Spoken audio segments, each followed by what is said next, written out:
Sortez votre exosquelette militaire, nous allons parler de Warrior of the Future, un film sorti en 2022, un film hongkongais de Neng Yang-fei, sorti sur Netflix.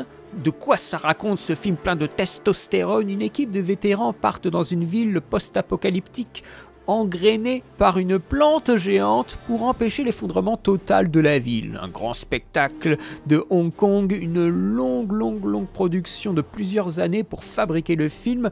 C'est ultra spectaculaire, c'est un film d'action avec des robots, des monstres, des scènes d'action qui envoient du pâté.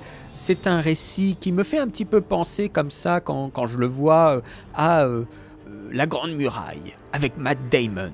Vous savez, ce météore extérieur extraterrestre qui s'écrase sur Terre et qui, comme par hasard, crée des petites créatures un petit peu mi-insectes, mi-lézards. Bon, ça fait beaucoup penser à La Grande Muraille. Serait-il en train de nous faire un recyclage? Serait-il en train de nous singer le cinéma américain avec des designs ressemblant à Elysium, à Age of Tomorrow, ou même au premier film de Netflix qui s'appelait Spectral, avec voilà, le matériel présenté. Tout ça, ça sent un petit peu le recyclé, ça sent un petit peu le renfermé pour un film qu'on dit souvent, voilà, cinéma asiatique, beaucoup de création, beaucoup d'originalité. Ça sent un petit peu le film problématique, tout cela. Alors oui, il y a des moyens d'effets spéciaux. Alors oui, il y a une scène au début du film où ils sont en train de passer comme ça dans la ville, en hélicoptère, sous la pluie, la nuit. C'est très spectaculaire, hein. Les effets spéciaux sont très innovants pour une production de Hong Kong, hein. Le réalisateur s'occupait d'effets visuels, donc forcément quand il est à la tête d'un film, eh bien ça se voit, mais j'ai envie de dire, il n'y a que ça de remarquable. Non seulement je pense qu'il n'y a que ça de remarquable, mais sur ce qui est remarquable dans le film, eh bien la compression de Netflix désastreuse nous sape le plaisir de voir ces belles images. Par moments, on n'a pas l'impression que c'est de la HD. Au-delà du problème Netflix, eh bien c'est un film qui est très mal fabriqué. C'est un film qui a des aberrations de montage, qui tentent de compenser peut-être un faible tournage, avec des fondus qui n'ont aucun sens à certains moments, des cuts dégueulasses, des raccords dégueulasses, des continuités d'images qui sont aberrantes, des sens, une sémiotique qui ne vaut rien, 0 sur 20 la sémiotique. Hein. Alors là, les mecs, ils ont aucune notion de l'espace. Ça, c'est affreux. Ce sont des aberrations de langage à des moments incompréhensibles. Et je vous raconte même pas la fin. La fin, c'est un vulgaire cut tout pété. Il n'y a pas de fin. Tout simplement, il n'y a pas de fin dans ce film. Comme ça, c'est pop, c'est pouf. C'est oh là là là là, on dirait presque.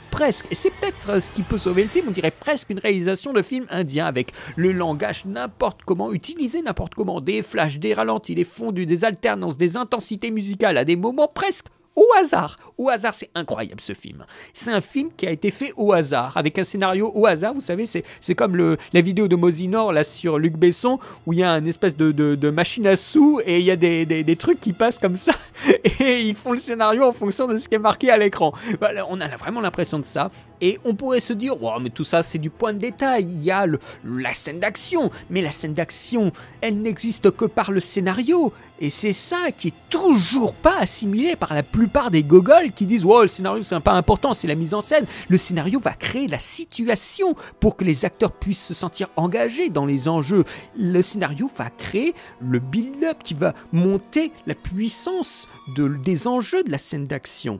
Parce que la scène d'action, juste comme ça, c'est de la vitrine, c'est John Wick, c'est une scène d'action, on voit des gens s'agiter sans qu'il y ait quoi que ce soit. Mais au moment où nous construisons par le scénario des enjeux, eh bien la scène d'action devient beaucoup plus intense. Regardez les scènes de vitrine d'action bêtes dans John Wick 3, c'est bien joli, mais le début de John Wick 3, quand il se prépare à se faire courser et qu'il y a un compte à rebours, parce que dans le scénario, il y a une construction d'intensité dramatique, et bien là, tout d'un coup, l'impact des scènes, le fait qu'il doit se faire retirer la balle au plus vite, eh bien ça fonctionne bien, parce que ça a été construit, ça a été écrit.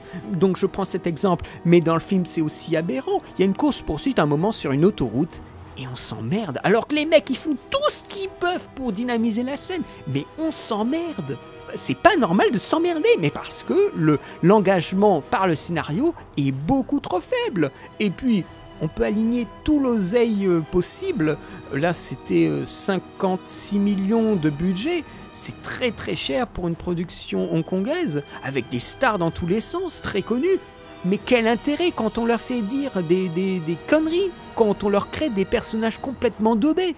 Là, des personnages, des acteurs, j'avais cru comprendre, moi je connais pas trop, hein, mais des acteurs qui semble-t-il sont très connus là-bas, Louis Ko, Sean Lo, Karina Lo, ce sont des acteurs qui semble-t-il ont une énorme carrière, qui sont très connus, mais ils jouent comme des amateurs, parce qu'à ce niveau-là, le scénario ne veut même pas de ces acteurs. Le scénario veut juste créer 2-3 scènes d'action et c'est tout, et rafistoler des choses autour. Mais c'est pas comme ça qu'on va créer de l'enjeu, c'est pas comme ça qu'on va créer du suspense, c'est pas comme ça qu'on va créer de l'intensité dans la scène d'action. Donc j'ai l'impression qu'ils avaient des idées de séquences d'action, et dès qu'elles sont terminées, bah, tout s'effondre. Tout s'effondre en termes de mise en scène, en termes de jeu, en termes... Tout se casse la figure. Il y a de lourds effets, ça s'agite beaucoup, mais est-ce que c'est fort pour autant ? Eh bien, non, pas du tout. Ce film a peut-être le mérite de nous rappeler que les Asiatiques peuvent faire aussi de sacrées merdes. On dit souvent « Oh là là, les films coréens incroyables, oh là là, les films hongkongais incroyables ». Eh bien, je peux vous assurer que quand on voit des trucs comme ça, on peut se dire qu'il y a aussi de sacrés zigotos qui font vraiment de la daube. Hein. On dit souvent les Américains c'est des nuls, mais...